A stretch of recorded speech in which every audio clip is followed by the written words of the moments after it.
müraciət edənlərin içində ən çox, ən qlobal dövrümüzün problemi ailə məsələləri problemidir. Mən həm ailə məsələləri üzrə mütəxəssisəm, həm ekstrasens kimi fəaliyyət göstərəm. Bunu məni tanıyan 30 ildir hər kəs bilir. Həm də ki, çalışan qədər, mən psixoloq deyiləm.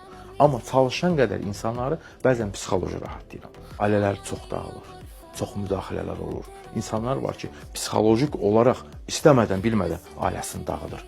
O qədər insanları xilas eləmişim mən. Heç nədən, heç nə yoxdur.